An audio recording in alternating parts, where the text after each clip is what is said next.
صرف ایک ہی دن کیوں؟ وہ ماں جس نے 9 ماہ پیٹ میں رکھا، بہترین ہستیوں کے لیے صرف ایک دن، اور وہ استاد جس نے زمین سے اٹھایا اور آسمان تک پہنچایا، تو اس کے لیے صرف ایک دن کیوں؟ اللہ کے رسول صلی اللہ علیہ وسلم سے پوچھا گیا تھا، اللہ کے رسول آپ پیر اور جمعرات کا روزہ کیوں رکھتے ہیں؟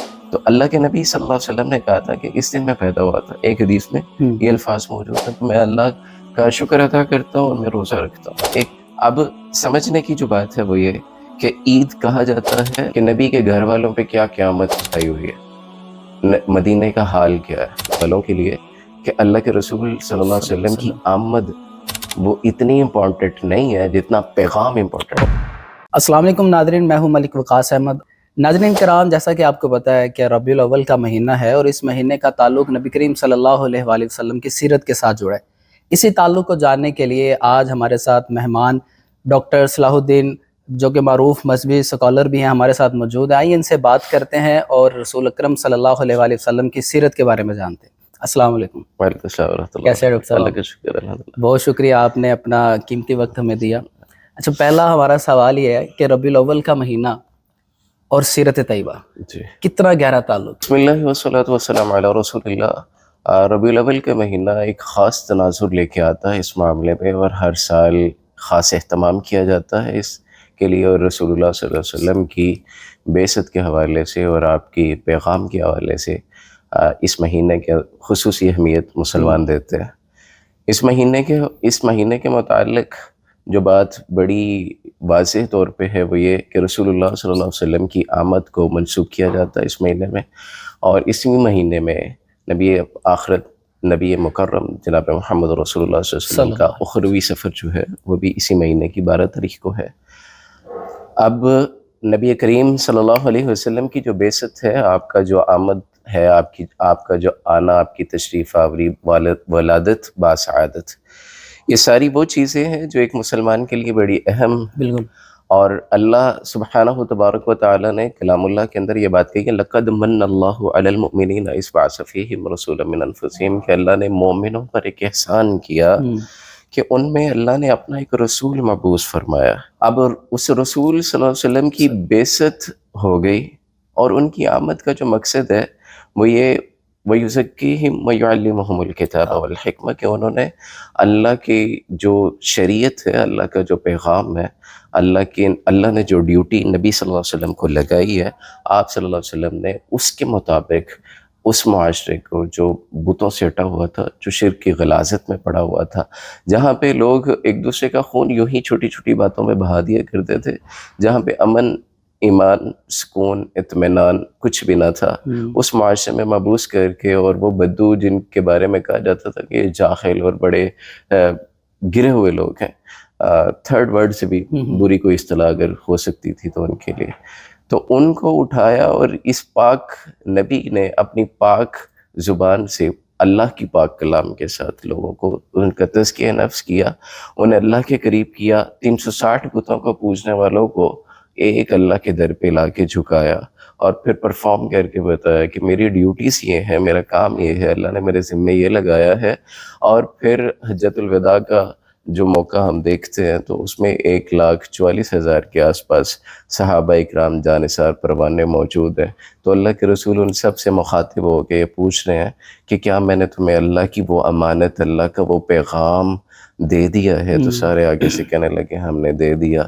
تو پھر اللہ کے رسول صلی اللہ علیہ وسلم نے آسمان کی طرف چہرہ کیا، اللہ کو مخاطب کیا اور کہا اللہم اشہد، اللہ تو گواہ ہو جا کہ تو نے جو ڈیوٹی مجھے دی تھی میں نے وہ پوری کر دی. تو جو بات بتانی مقصود ہے اس حوالے سے وہ یہ کہ نبی صلی اللہ علیہ وسلم کی آمد کی خوشی اپنی جگہ پہ، آپ کا احترام، آپ کی ولادت باسعادت، وہ ساری چیزیں اپنی جگہ پہ ہیں، بالکل مبنی بر حق ہے، ہر ایک کی خوشی دل کی تمانیت کا سبب ہے. تو ایک بطور مسلمان نبی کریم صلی اللہ علیہ وآلہ وسلم کی ولادت پر ہمیں کس حد تک خوشی منانی چاہیے؟ اللہ کے رسول صلی اللہ علیہ وسلم کا اسوہ کامل ہے. ہم مسلمان یہ کلیم کرتے ہیں کہ دین مکمل ہے، بالکل. ہم کہتے ہیں کہ دین میں کوئی ایسی چیز نہیں ہے جو گائیڈ نہ کرتی ہو. اب یہ ہے کہ یہ ایک ظلم کی بات ہے. میں آپ کو ایک ایگزامپل دیتا ہوں کہ جب سوسائٹی کے اندر ٹیچرس ڈے منایا جائے مدرس ڈے منایا جائے، فادرس ڈے منایا جائے. انٹلیکچوئل لیول جو ہوتا ہے وہ اس بات کا متقاضی ہوتا ہے، لوگوں کی لمبی لمبی ڈیبیٹس ہوتی ہیں کہ صرف ایک ہی دن کیوں. وہ ماں جس نے 9 ماہ پیٹ میں رکھا، پرورش دیا، پھر اس نے ہر طرح کی دکھ تکلیف غم میں اس نے بڑی ہمت جتا کے سارا ساتھ دیا، پرورش کی، پروان چڑھایا. وہ باپ جس نے سردی گرمی کی پرواہ نہ کرتے ہوئے ہر طرح کی سہولت دینے کی کوشش کی. تو ان بہترین ہستیوں کے لیے صرف ایک ایک دن، اور وہ استاد جس نے زمین سے اٹھایا اور آسمان تک پہنچایا، تو اس کے لیے صرف ایک دن کیوں. اب قرآن کریم کو اگر دیکھیں تو النبی اولا بالمؤمنین من انفسہم، نبی تو ان سب سے زیادہ ویلیویبل ہے. نبی تو کائنات کی ہر چیز سے زیادہ امپورٹنٹ ہے. نبی صلی اللہ علیہ وسلم کی اہمیت، آپ کا مقام، آپ کا مرتبہ، پوری دنیا ایک طرف ہو تو رسول اللہ ایک طرف ہو، تو رسول اللہ کی طرف آنا ہمارے لیے لازم بھی ہے. تو ان کے لیے صرف ایک مہینہ یا ایک دن کیوں مختص کیا جائے؟ اللہ کے رسول صلی اللہ علیہ وسلم سے پوچھا گیا تھا، اللہ کے رسول آپ پیر اور جمعرات کا روزہ کیوں رکھتے ہیں؟ تو اللہ کے نبی صلی اللہ علیہ وسلم نے کہا تھا کہ اس دن میں پیدا ہوا تھا. ایک حدیث میں یہ الفاظ موجود ہیں، تو میں اللہ کا شکر ادا کرتا ہوں اور میں روزہ رکھتا ہوں. ایک بات. دوسری یہ ہے کہ اللہ کے رسول صلی اللہ علیہ وسلم نے ایک دوسری توجیہ بھی بتائی ہے کہ اس دن اعمال اللہ کے ہاں پیش کیے جاتے ہیں، اور میں نہیں چاہتا کہ میرا بغیر روزے کے کوئی عمل اللہ کے ہاں پہنچے. اب سمجھنے کی جو بات ہے وہ یہ کہ عید کہا جاتا ہے نبی صلی اللہ علیہ وسلم کی ولادت باسعادت کے دن کو منایا جاتا ہے، سیلیبریشن کی جاتی ہے، جبکہ یہ قرون اولیٰ میں، بلکہ یہ بہت بعد کی چیز ہے. لیکن جو بات سمجھنے کی ہے، جو میں پوائنٹ ریز کرنا چاہتا ہوں یا توجہ دلانا چاہتا ہوں آپ سب کی، وہ یہ ہے کہ اللہ کے رسول صلی اللہ علیہ وسلم ہر ہفتے، ایوری ویک، ہر پیر کو اپنی برتھ ڈے کو سیلیبریٹ کس طرح کر رہے ہیں؟ روزہ رکھ کے. اب دوسرا سوال جو نقطہ ہے وہ یہ کہ جس دن یکم رمضان ہوتا ہے اس دن روزہ رکھنا ضروری ہوتا ہے، فرض ہے. اور جس دن یکم شوال ہوتا ہے اس دن عید منانی، جس دن عید ہوتی ہے اس دن روزہ نہیں ہوتا، اور جس دن روزہ ہو اس دن عید نہیں ہوتی. ایک سمپل سا ایک وہ ہے سمجھنے کا نقطہ کہ اللہ کے رسول اپنے عمل سے ثابت کر کے جا رہے ہیں کہ میری برتھ ڈے عید نہیں ہے، روزہ ہے. اور اسی دن جس دن اللہ کے رسول اس دنیا سے جاتے ہیں، آپ 1450 سال، آلموسٹ 45 جا رہا نا، آپ 1450 سال پیچھے چلے جائیں، 1445 ہجری ہے اس وقت. تو آپ مدینے کا ذرا امیجن تو کریں کہ نبی کے گھر والوں پہ کیا قیامت چھائی ہوئی ہے، مدینے کا حال کیا ہے، مدینے کے بارے میں، مدینے کے اندر لوگوں کے تاثرات اس وقت کیا ہے. حضرت عائشہ رضی اللہ تعالیٰ عنہ ام المومنین کی گود میں اللہ کا رسول اس دنیا سے رخصت ہو چکا ہوا ہے، اور عمر جیسا جری آدمی کہ جن کے بارے میں کفار آج بھی یہ کہتے ہیں کہ اگر ایک اور عمر ہوتا تو دنیا میں کوئی کافر نہ ہوتا. ٹھیک ہے، وہ اللہ کا پسندیدہ ایک ایسا شخص جس کو اللہ نے چن کے رسول اللہ کی گود میں ڈالا، عمر کہ جن کی آمد پر شیطان رستہ بدل جایا کرتا، رسول اللہ نے فرمایا، اور اس عمر کے اعصاب جواب دے گئے. یہ بات ڈائجسٹ نہیں کر پا رہے کہ اللہ کے رسول ہم میں نہیں ہے. تو اس دن کی سیلیبریشن پھر کرنا، اور جبکہ ڈیٹ آف برتھ میں اختلاف بھی موجود ہے. امام احمد رضا خان بریلوی صاحب کہتے ہیں کہ یہ اور ہے، پیر عبد القادر جیلانی رحمہ اللہ کہتے ہیں یہ اور ہے، دیگر جو مورخین ہیں وہ بتاتے ہیں کہ یہ ڈیٹ کچھ اور ہے. تو جب اس میں اختلاف موجود ہے، اور یہ اختلاف، یہ ورائٹی یا ویریشن کیوں ہے، یہ بھی ایک سمجھنے کی بات تو ہے نا. اب اگر اللہ رہنمائی کرے تو ہی باتیں سمجھ آتی ہیں. یہ بات بڑی کلیئرلی میں گزارش کرنا چاہتا ہوں آپ کے توسط سے سارے دیکھنے والوں کے لیے کہ اللہ کے رسول صلی اللہ علیہ وسلم کی آمد وہ اتنی امپورٹنٹ نہیں ہے جتنا پیغام امپورٹنٹ ہے. بالکل، جتنی رسالت امپورٹنٹ ہے، جتنی حیثیت اور جتنا مقام اللہ کے رسول کو رسول ماننا، آخری نبی ماننا، اور پھر آپ کی تعلیمات کو ہر چیز پر فوقیت دینا، جتنا اہم یہ کام ہے نا، اس سے زیادہ اہمیت ڈیٹ آف برتھ کی نہیں ہے. تو بالکل ڈیٹ آف برتھ کی سیلیبریشن کی بجائے اگر میں اور آپ اپنے عمل سے ثابت کریں کہ میں رسول اللہ کا محب ہوں, میں اللہ کے رسول سے محبت کرتا ہوں, میرے اللہ کہ نبی نے یہ بات کہی, میرے رسول نے یہ بات کہی. میں آپ کے لیے یہ بڑی اسٹریٹ فارورڈ کچھ باتیں کرنے لگا ہوں. میرے رسول نے یہ کہا کہ بھائی مومن نظریں نیچی رکھتا ہے. میں نظر بازی کروں تو میں رسول کا محب نہیں. میرے نبی نے کہا کہ میرا امتی داڑھی رکھے گا, تو میں اگر نہیں رکھتا تو میں رسول کا محب نہیں. میرے نبی نے کہا شلوار ٹخنوں سے اونچی رکھتا ہے. میرے نبی نے کہا زبان سچی استعمال کرتا ہے, وعدے کی پابندی کرتا ہے, جھوٹ نہیں بولتا, ملاوٹ نہیں کرتا, دھوکہ نہیں دیتا, اور اس طرح کی بڑی باتیں. والدین کو ذلیل نہیں کرتا, والدین کی عزت کرتا ہے, اچھا اخلاق والا وہ جو اپنے گھر میں اچھا ہے. تو بھائی ذرا یہ سارے جو ہمارے سوسائٹی کے رویے یا ہیومن بیہیویئر آپ اسے کہہ لیں یا سوشیولوجیکل لائف ہماری جو ہے, یہ ہمیں کیا بتا رہی ہے. اور ہم رسول اللہ کی تعلیمات ساری چھوڑ کے تو جناب انڈین گانوں پہ رقص اور پھر موسیقی اور ڈھول کی تھاپ پہ بھنگڑے اور یہ سارا کچھ کریں, اور ان بدترین جگہوں کو سجائیں جن کو اللہ اور رسول اللہ صلی اللہ علیہ وسلم نے کائنات کی سب سے بری جگہ کا, اور ان بہترین جگہ مساجد کو چھوڑ دیں جن کو اللہ اور اس کے رسول اللہ نے جنت کے ٹکڑے کعبہ کی بیٹیاں تک قرار دیا ہے.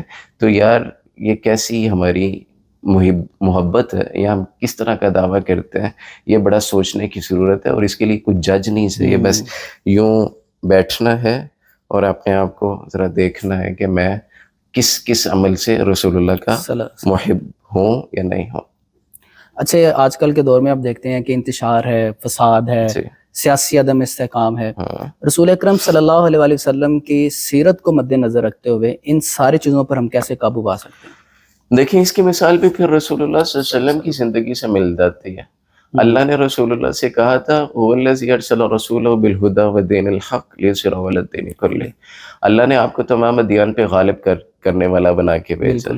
مومنہ سے کہا تھا لِتُؤْمِنُوا بِاللَّهِ وَرَسُولِهِ وَتُعَزِّرُوا وَتُوَقِّرُوا وَتُسَبِّحُوهُ بُكْرَةً وَأَصِيلًا. سورۃ فتح میں اللہ نے کہا تھا کہ آپ نے رسول اللہ پر ایمان لانا ہے, عزت کرنی ہے, توقیر کرنی ہے, مدد کرنی ہے. اب رسول کی مدد کیا ہے؟ ٹھیک ہے, مومنوں سے کہا جا رہا ہے, جبکہ اللہ خود قادر مطلق ہے اور وہ علام الغیوب بھی ہے. تو رسول کی مدد کیا ہے؟ آپ کا پیغام ہی تھا نا جس کو آگے لے کے چلنا تھا. اب اس انتشار, اور وہ یہ انتشار اتنا بڑا نہیں ہے جو مکہ میں نبی صلی اللہ علیہ وسلم نے دیکھا, مدینہ کے اندر جو رسول اللہ صلی اللہ علیہ وسلم اور آپ کے ساتھیوں نے فیس کیا, اس سے بڑا انتشار اور فساد تو نہیں ہے نا. تو اللہ نے کیا تعلیمات دی تھی؟ اللہ نے کہا تھا کہ آپ نے ادیان پر غالب کرنا نا, تو جتنے بھی ادیان والے ہیں نا اہل کتاب بالخصوص, ان سے جا کے کہ تعالوا الی کلمۃ سواء بیننا و بینکم, آپ آ جائیں جو ہمارے اور آپ کے درمیان ایک کامن چیز ہے, یعنی سیم چیز, ٹھیک ہے, آپ اس پہ آ جائیں. وہ کیا ہے؟ اللہ نعبد الا اللہ. اب ہم مسلم ہیں سارے, بالکل پورا پاکستان کلیم کرتا ہے کہ اس سے بڑا مومن کوئی نہیں. اور اگر ہم تو اتنے پکے مومن ہیں کہ لوگوں کی عبادتوں کے فیصلے کر رہے ہوتے ہیں, اللہ تعالیٰ ہمیں معاف فرمائے, ہمیں اپنی عبادت تو پتہ نہیں ہوتا, ہم ٹیگ لگا رہے ہوں منافق, کافر, فلاں فلاں فلاں. ٹھیک ہے, ہماری حالت ہی ہے. لیکن اللہ کے رسول صلی اللہ علیہ وسلم کو کہا جا رہا ہے کہ آپ ان لوگوں سے جو اس وقت تو شرک کر رہے ہیں اہل کتاب, اللہ نے دین دیا تھا, آپ ان سے کہیں کہ اس کامن پہ آ جائیں. اب اللہ کے رسول صلی اللہ علیہ وسلم کو کامن کی طرف بلایا, کیوں؟ یہ فساد ختم ہو جائے گا.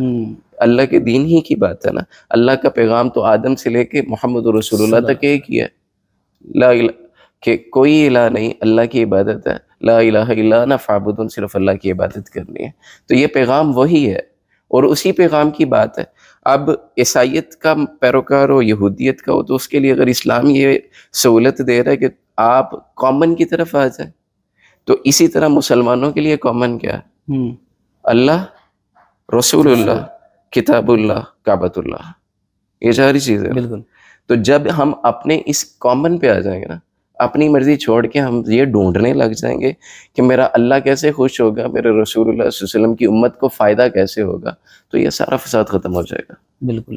اچھا ایک آخری سوال وہ یہ ہے کہ رسول اللہ صلی اللہ علیہ وسلم کی سیرت طیبہ سے نوجوان کیسے فائدہ اٹھا سکتے ہیں؟ رسول اللہ صلی اللہ علیہ وسلم کی سیرت طیبہ, حیات طیبہ, آپ صلی اللہ علیہ وسلم کا ہر عمل ہم سب کے لیے نمونہ ہے. ہم کتابی باتیں تو کرتے ہیں بالکل. لیکن بات پھر وہیں آتی ہے کہ عملی طور پہ ہمیں کچھ کرنا ہے. جب ہم اپنے گھر سے شروع کرتے ہیں نا اس تربیت کو, ہم اپنے گھر میں بچوں سے یہ کہتے ہیں کہ پتر حرام نہیں کھانا. ہم اپنے گھر میں بچے سے کہتے ہیں پتر کسی کی چیز بغیر پوچھے نہیں لینی. ہم اپنے گھر میں بچے سے کہتے ہیں بیٹا اثار کرنا ہے, قربانی دینی ہے. بچے اگر نئی نصیب میں ہے تو کوئی مسئلہ نہیں ہے, اس پہ چوری کے طریقے سے, کرپشن کے طریقے سے اس طرح سے نہیں لے کے آنا. اور پھر رسول اللہ صلی اللہ علیہ وسلم نے نوجوانوں کو بالخصوص مخاطب کر کے کہا تھا کہ ایمان کی حفاظت کے لیے لازم یہ ہے کہ آپ لوگ جو شادی کی استطاعت رکھتا ہے اسے فوراً شادی کرنی چاہیے. اور اگر اس سے کیا ہوتا ہے, اس سے معاشرے کا ایک بڑا بگاڑ جو نظر سے شروع ہوتا ہے اور قتل و غارت تک جاتا ہے. کسی کی بہن بیٹی کو چھیڑے گا, عزت خراب کرے گا, پوری فیملی ڈسٹرب ہوگی, سوشل اکنامیکل بیہیویئر سارے ڈسٹرب ہو جائیں گے, ساری چیزیں خراب ہو جائیں گی. اور پھر وہ ریونج لینے کے لیے آئے گا, پھر ادھر سے یہ اٹھیں گے, تو یہ فساد ہے نا, انتشار ہے. تو اپنے ایمان کی حفاظت کے لیے سب سے بہتر یہ ہے کہ اپنی گھر کی جو عزت ہے اس کی طرف آئے اور شادی کی طرف آ جائے. اگر شادی کی استطاعت نہیں ہے تو پھر روزے رکھے. روزہ کیا ہے؟ روزہ یہ ہے جو شرعی معنی ہے, فجر سے لے کے غروب آفتاب تک اپنی خواہشات سے, کھانے پینے سے, ساری چیزیں سے اللہ کے حکم سے رکنا ہے, کسی بندے کے حکم سے نہیں, اللہ کے حکم سے. اور اللہ دیکھ رہا ہے. اور روزہ واحد ایسی عبادت ہے جس کے بارے میں کسی کو پتہ نہیں چلتا انٹل کہ آپ اسے بول کے نہیں کہتے کہ یار انا صائم, میں روزے سے ہوں.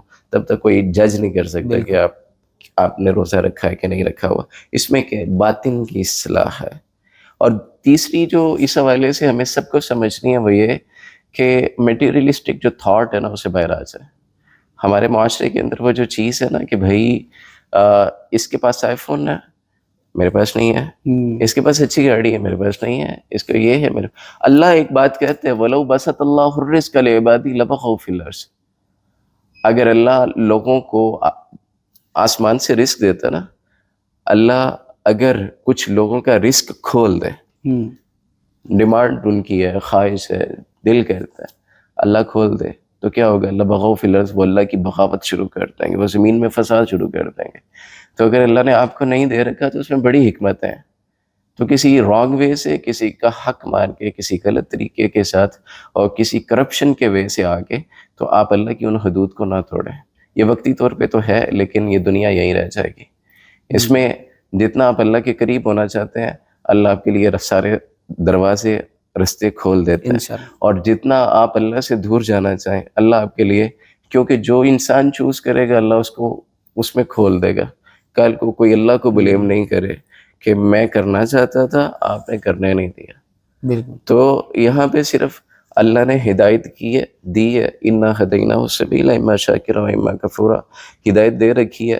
اور آخری بات, جیسے بھائی کا سوال آخری ہے ویسے بات آخری کرنے لگا ہوں کہ آپ نے اگر آپ کو کوئی بڑی چیزیں تنگ کر رہی ہے نا, آپ کو پریشانی ہے, ڈپریشن ہو رہا ہے, تو بھائی اپنے سے اوپر والے کو دیکھنا چھوڑ دیں. بالکل. اپنے سے نیچے والے کو دیکھنا شروع کر دیں, اس سے دل میں شکر گزاری آ جائے گی.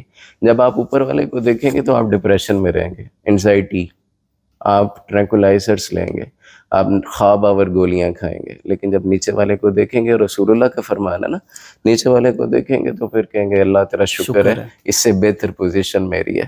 تو اللہ ہم سب کو شکر والا بنائے. نبی صلی اللہ علیہ وسلم کی یہ تعلیمات بڑی اہم ہے, آج کے دور کے ہر دور کے لیے ہیں. اور جو نوجوان ہیں بالخصوص وہ اپنے عمل سے ثابت کر دکھائیں, در جوانی توبہ کر دیں سوائے پیغمبری. اور یہ جوانی میں اللہ کی طرف پلٹ آنا یہ بڑا اللہ کو پسند ہے. اللہ مجھے بھی توفیق دے اور آپ کو بھی. بہت شکریہ ڈاکٹر صاحب, آپ نے بڑی اچھی گفتگو کی. تو امید ہے انشاءاللہ اللہ تعالیٰ آپ کو مزید استقامت دین کے دے. جی ناظرین, تو ہمارے ساتھ ڈاکٹر صلاح الدین موجود تھے, آپ نے ان کی گفتگو سنی اور اپنی رائے کا اظہار آپ کمنٹ سیکشن میں کیجیے گا. اسی کے ساتھ مجھے دیجیے اجازت, اللہ حافظ ناصر.